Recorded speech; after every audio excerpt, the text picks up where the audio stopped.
Welcome back, my dark memes, to the Dark Void, ruled by me, 951. And today, we're back to another random reaction. And yes, you're seeing on the screen, yes, be horrified, because we're back to the Boiled One 3. There's the other video that about the Boiled One that Film 3 made. And basically, it basically means that the Boiled One is just the beginning. There's more to this. More! So we're going to be watching this, see this, and be careful because this, basically people have been saying that they've been creeped out by this, but I've been too desensitized by horror sometimes. By video horror things that, unless I'm playing a game, I'm not about to lose my mind. But also, just to let you know, I am still adjusting the audio of these videos. I'm lowering my voice and trying to heighten the voice of the videos as best I can. I'm doing this by my best here. Hopefully I changed it a little bit. If not, I sincerely apologize that the video is quiet. I have no idea what's going on. It was a little bit louder before, but now these videos are not as loud as they were before. It was weird. Okay, either way, we'll just get started and we're going to see what Film 3 has in store for us for the Boiled One is just the beginning, featuring MatPat. What's up? And alright, let's get this started.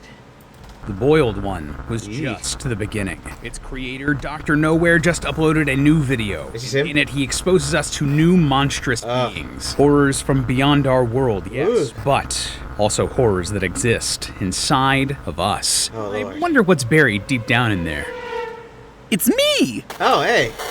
Hello, Internet. Welcome to Film Theory, the show where the only thing to fear is fear itself. So right now is a peak era for independent creators in the horror scene. Oh, I bet. Seems like every day we have great new scares hitting the web that explore a lot of weird existential ideas. I think people should really do that kind of thing. Greylock from Rob Gavigan, The Man in the Suit from Unknowingly, and of course, near the top of that list, you have to include Silas Orion, better known online as Dr. Nowhere, creator of 2024's viral horror hit, The Boiled One. In just one 10-minute video, Dr. Nowhere succeeds in creating a story all about cycles of pain and forgiveness and perseverance in the face of darkness. And that's not just me doing the whole theorist thing and overthinking the video. In a super cool way, Dr. Nowhere actually responded to our first episode saying that those were the core messages he was going for. He also mentioned that he was taking a lot of inspiration from the cursed internet videos of yesteryear. Well, Doc, you're making the cursed internet videos of today that are inspiring the creators of the future. That's awesome. So please keep it up. And in fact, that's awesome. Released one of those videos. The Oddity Compendium Instance 1 is sort of a video exploring several different anomalies created by Dr. Nowhere in his so-called Office of Wonders. Imagine that as like sort of a zoo for cryptids and creepypastas. Believe it or not, it's actually a format he's used before. He's used this exact same framing device over on his Dr. Nowhere Instagram page, which has tons of other similar creatures. First, I figured what we were seeing. I'm sorry, I don't want to like shared universe, interrupt the video with my voice, if you will. That would be the Nowhere cinematic universe, a world where his SCP-like monsters could all coexist in one awful, place. But that idea of a shared universe isn't what's going on here. Instead, we're told that the following information has been acquired from realities that may be separate from the one you are currently residing in. So, some of these anomalies could share a universe. It's meant as more of a collection of all things weird from across the multiverse. Did somebody say multiverse? It's MatPat, everybody. Hello. Cue the laugh track and the cheering crowd 4.wav. Yep, welcome to my multiverse of madness, baby. Hello. Basically, it's my retirement project where I show up in everyone else's channels, including yours, Lee. Surprise. Hey, man, love the pun, but what are you doing here, bud? We're talking about this new analog horror. Exactly. The spooky vibes that summoned me to talk about our very own brand new analog horror-inspired mystery project, Lorefy. Or that's what it's called. Lorefy. Let me paint you a scene here, Lee. You're just sitting at your computer one day, casually downloading some free music off the internet. Free music? Well, certainly not paying for it. Anyway, in that moment, you can do that on YouTube anyway. Suddenly, you're thrust into the middle of a world of missing kids and killer conspiracy. Are you still outside the computer, or relaxing beats every single week? And that get into the game. Lorefy. We just released episode 1 a couple weeks ago, which you can go watch right now on YouTube. Good luck clue hunting in that crisp 4K animation. Or you can always listen to all the music that we've made over on Spotify, where new songs and clues are rolling out roughly once a week. You've actually been listening to one of the tracks this entire time. As someone who considers themselves a lo-fi connoisseur, this is some good stuff. You know what, Lee? I appreciate your corporate mandated vote of praise. No, seriously, you kept such a tight lid on this that I actually don't know anything about it. So That's it's cool good. to finally hear. Well, that's the entire good. point, Mr. Film Theorist Lee. You're not allowed to know anything, because guess what? I'm challenging you to solve it in a future episode. Oh. Of course, you'd have to manage to find time in your schedule to stop dunking on Disney here. It's not my fault there's a lot going on with them right now.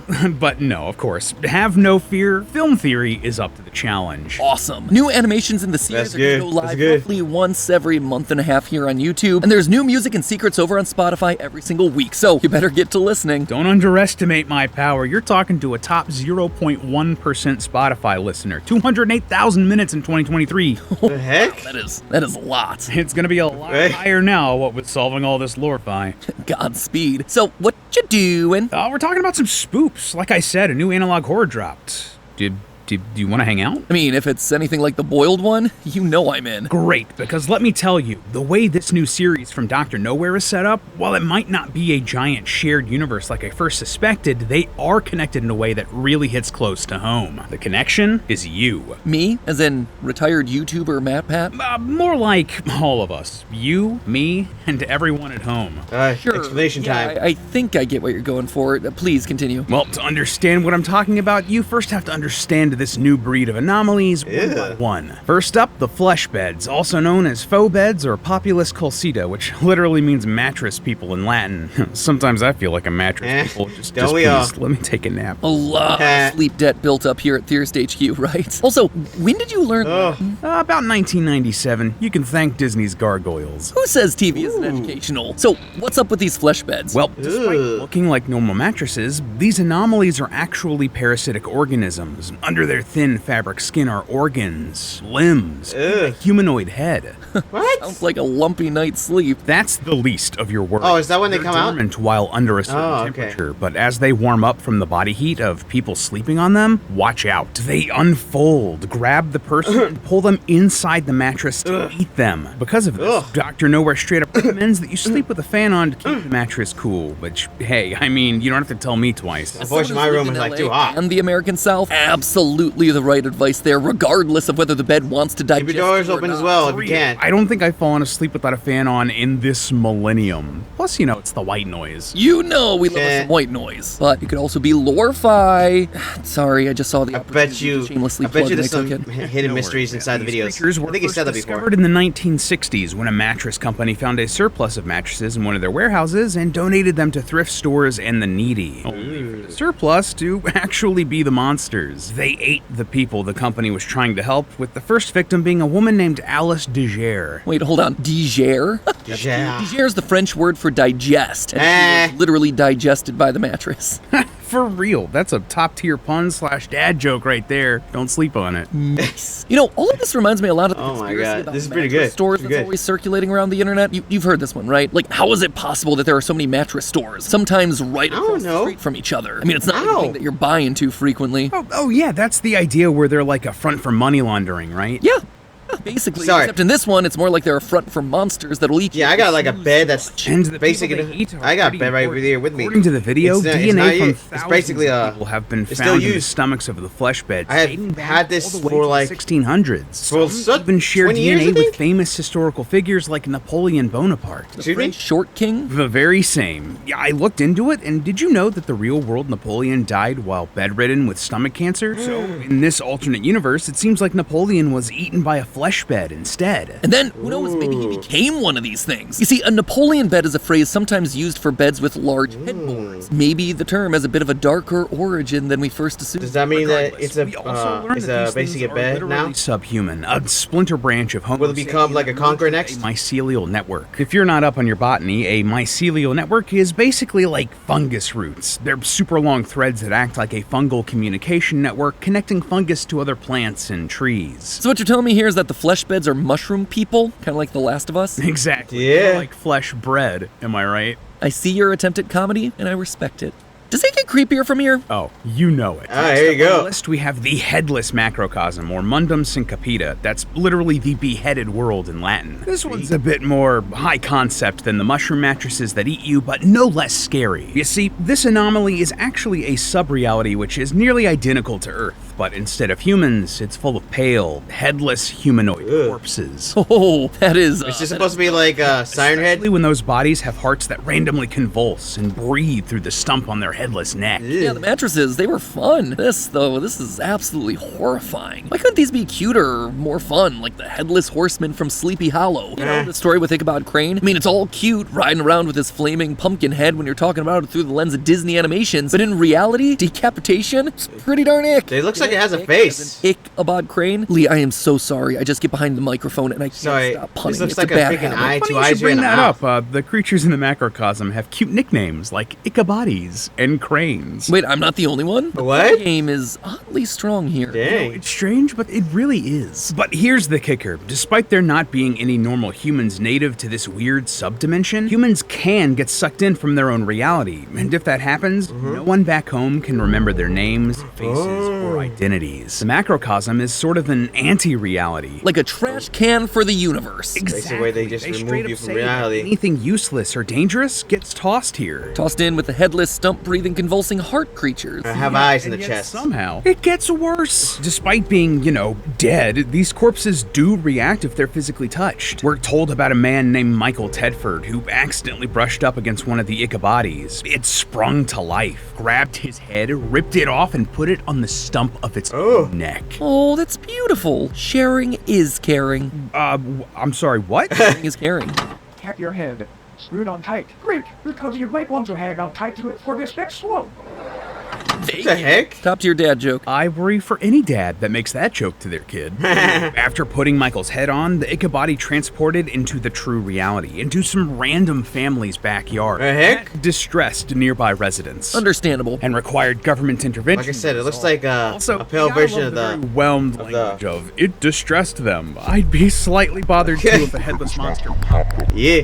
Real Like quick, are you Siren noticing Head. that every time we see Michael's name, it gets all glitchy? Well, that makes total sense, right? We're told that this macrocosm is like an anti-reality, and all names, faces, and identities. Must have gotten... He must have... So Mr. the Dr. video Nova must have can't gotten show us his inspired. name or his Look at face that. or whatever. This looks like a or face. At least it's Right here, a look. lot of trouble doing See that? it. Look at Michael's this. gone, as is his name and his face. That right there, that's a pretty great detail that's easy to overlook. Yeah, and really, that's an awful fate. What's worse is that Dr. Nowhere considers this state of unbeing to be a contagious disease. Once you catch it, you're Is that pulled Dr. into the Nowhere? macrocosm. It reminded me a lot of the idea of doomerism. That's the idea of becoming so completely apathetic or depressed to the point where you just can't bring yourself to do anything. Generally, it's felt after a really bad personal hardship or by realizing how difficult big change as a society can be. Like, how can one person have any real impact on climate change, for example? Remember to recycle, folks. Basically, doomerism is a nihilistic ideology where you give up, right? You're pulled into a sort of dimension of non-existence where people can struggle Oh, it's to getting remember hot in your here, name man. and face because you refuse to do anything to remind them. And the idea can be both dangerous and contagious. A lot of people really lose their head to it. Lee, your puns. Okay, sorry. Blowing my mind. Speaking of, let's talk about our last of the three main monsters today, the Obelisks of Enlightenment. I feel like I had a Yu-Gi-Oh card with that name at some point. Probably. Obelisk of Enlightenment, father of the true north. Your obelisk is no match for my blue eyes. But in all seriousness, you really need to do a Yu-Gi-Oh theory at some point. Always wanted to. It's in the cards. Did there. Anyway, these guys are also known as Illustratio Geometrica, which literally means geometric enlightenment, and really, that sums up their whole deal. These are a bunch of black obelisks between 10 and 100 With a face on them? all with human faces that There you can go. do all of the normal human face things like blinking or speaking, except creepier. Sometimes they're alone, and sometimes they're in groups as large as 8. The heck? They're all in remote locations around the world. Think like deserts or oceans or even the moon. They're always facing true north, barely levitate off the ground, and move very, very slowly, like 2 inches a year. But the freakiest thing about these obelisks is that they're actually sentient beings, and they know all of the secrets of the universe. In fact, they have so much knowledge that they need to constantly give information away to keep themselves together. You sound like those random people on Reddit who feel the need to answer very specific questions that were posted like 15 years ago. And just like those Reddit threads, the obelisks make you smarter. They vocalize the excess information in a way that sounds like angelic singing to us lowly humans. humans. Anyone who hears the singing is given a massive increase to their general intelligence, and they're drawn closer to the obelisks. But if you get too close, one of two things is gonna happen. You become one. Either your brain expands too much too quickly and your head explodes, or you can accept the knowledge and become enlightened yourself. And become one. Talk about being open-minded. Huh. These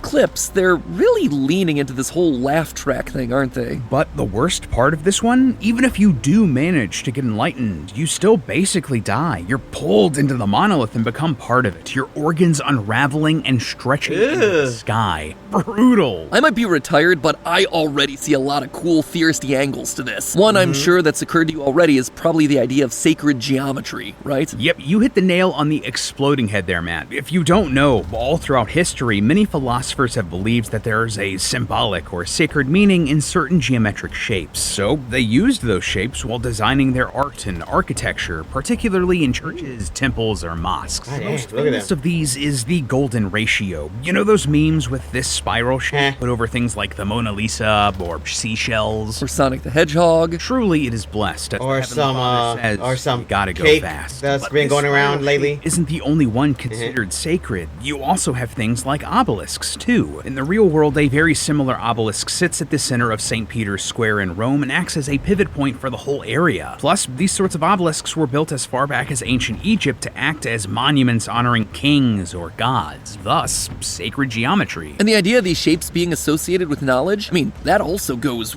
way back. These sorts of obelisk or pyramid shapes are often connected with secret societies like the Illuminati. You know the well, pyramid that with the usually eyeball is. and That the usually dollar what people bill? see. It's basically been the assumed logo of the Illuminati for decades. A lot of people It's think called the Eye of Illuminati Providence. confirmed. And what do you know? It represents the infinite knowledge of God. Yeah, good shout, Matt. That religious connection also lines up super well with a lot of the biblical language and imagery applied. Yeah, there's here a to lot of Dr. stuff in this Nowhere's video. Obelisks of Enlightenment. Their music is described as angelic singing. Folklore around the music calls it the Song of the Divine Contour, which is literally just a different way of saying sacred geometry. And we're even shown that the knowledge to build the pyramids What's going on here? Pharaoh Khufu by the obelisks, who then commissioned the pyramids of Giza to honor the divine structures. Again, in the real world, the pyramids were built as religious buildings. They're a sort of sacred geometry. So it's a pretty open and shut case, right? These things are clearly weird sentient pyramids with divine knowledge. Basically, they're the creepypasta version of Bill Cipher. I mean, what else could they be? Well, I'm glad you asked, Kinda. because, Probably, guess. hear me out here, Wait. they could also be aliens. Listen, Lee, I know we were Yeah. just talking about the ship, but you don't need to I go know. all ancient aliens on me. I need you to keep your sanity just a little longer than I did. Now, listen.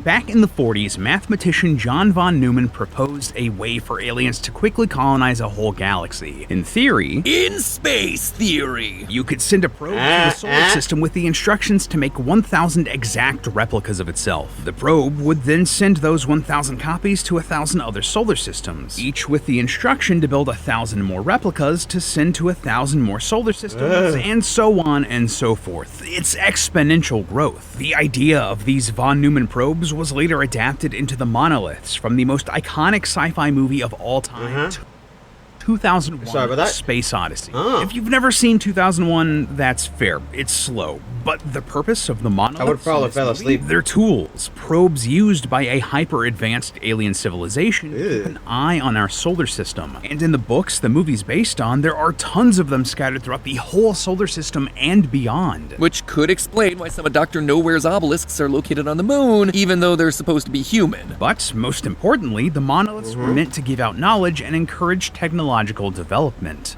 Black monuments that give out knowledge to us lowly humans that have a connection to the great universe beyond our world? That sounds really familiar, right? Almost exactly like the obelisks of enlightenment from the Oddity Compendium. The only real difference here is that we know that the obelisks used to be human. According to Dr. Nowhere's Instagram, the obelisks were once one of us. But it Okay. still works. At the end of 2001: A Space Odyssey, spoiler alert, the become main there? protagonist reaches out to one of the black obelisks on his deathbed and gets transformed into a giant alien space baby with infinite knowledge. And that movie's really weird when you describe it without a point of reference, huh? Yeah, what the A heck? lot like the obelisks. These things are just a body horror spin on that space baby and von Neumann's idea of a self-replicating probe. The knowledge transforms these humans into obelisks, using them as a raw material. That is super dark. These things are just analog horror alien probes. I kind of love it. Hey. I am slightly less enthusiastic about alien probes than you, but I do like the Yeah, none of us creativity want to be and horror of probed. it all. Much more cosmic in its horror this time around as opposed to the more grounded, boiled one. You'd think, What's but up? don't make that judgment call just yet. You see, the Oddity Compendium treats us to a bonus anomaly at the end of the video. This What's the bonus? is Philbus, an unknown Hello, being who Philbus. encourages people to eat chairs. The heck? Cosmic pillars of enlightenment to eating chairs. People who watch media with Philbus feel an overwhelming need to follow him, and anything talking about Philbus inevitably turns into an ad for Philbus. Oh. Philbism is an excellent way of life. Consume chairs today. So what you're telling me is that he's your typical YouTuber. You subscribe to him and he constantly self-promotes.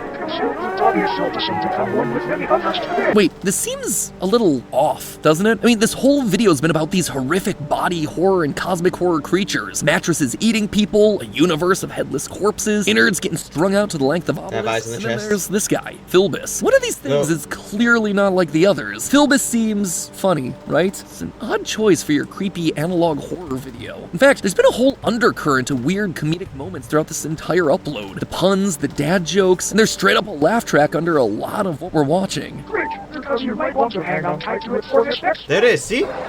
Eyes. Mouth. Given everything else that we've seen in the video, for as fun as these are, it does feel really out of place. What do you think's going on here, Lee? I'm glad you noticed this too, Matt. That actually jumped out at me the first time I watched through the compendium, and combined with the immediate subversion of the expectation that this is all going to be taking place in a shared universe, that we are instead jumping around to different worlds and witnessing the darkness in each of them, it reminded me of something. Think What? about it. In this video, we are clearly supposed to be the viewer, right? The people sitting back comfortably watching this real VHS tape Hello. and jumping around to these different worlds. We are getting glimpses into these wildly different ideas and looking at these horrific monsters. Man, it's getting We hot here. sit back, we theorize, and we laugh. Doesn't that remind you of something? Oh, I didn't expect that. I don't think Heck? I trust this guy. I don't like it. Never modeled Please it go before. away. Please.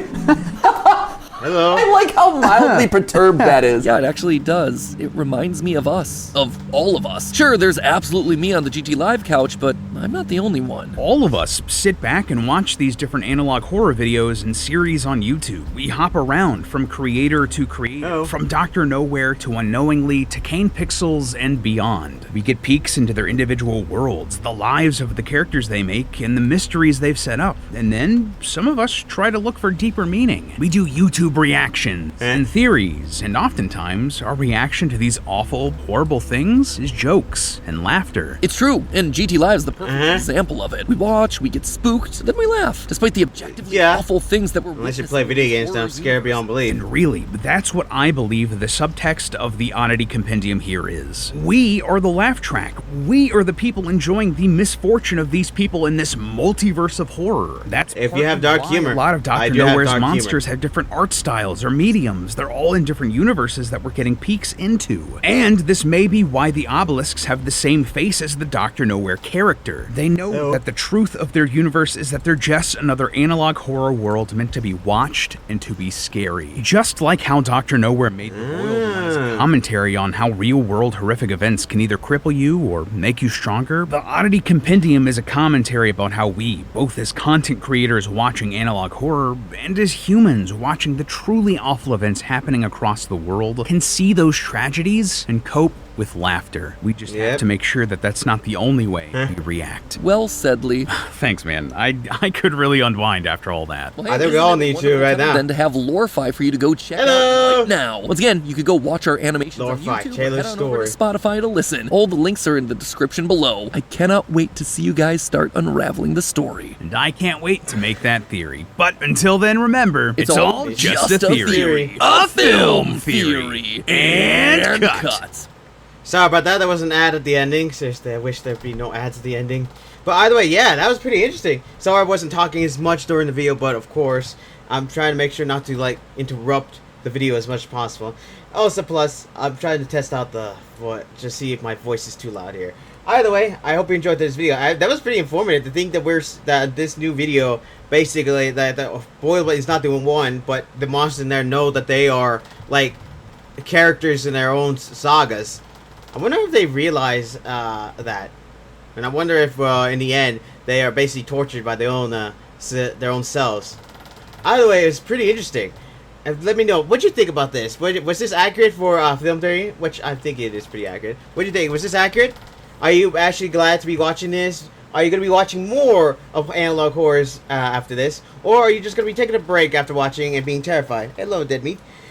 Either way, all I know is that I think it's time for us to basically get some platter cleansers so we don't like lose our minds over this. Either way, I hope you enjoyed today's video. Comment, subscribe down below if you enjoyed this episode of Film Theories. What is it? The Boy One's just the beginning, because I feel like we're going to be seeing more videos, not just the ones we just saw, basically from Dr. Nowhere. Keep it up, Dr. Nowhere. It's pretty enjoyable. I see you over there making plans and thinking up new ways. By the way, comment, subscribe down below to join my dark army. Also, don't forget to like and share the video as well. And don't forget to press the bell button to be notified whenever my videos pop up. Or just come to my channel every once in a while to say I upload now, because you know how YouTube channel, she doesn't bother. She doesn't bother posting them up. Either way, that's about it. And I don't think I have anything else to say. Other than, yeah, let me know what's your theories about the situation, and let me know what's your theories about other Analog Horrors do you have in your heads. Either way, well, for right now, my dark means, I should just stay with that. My dark means dismissed.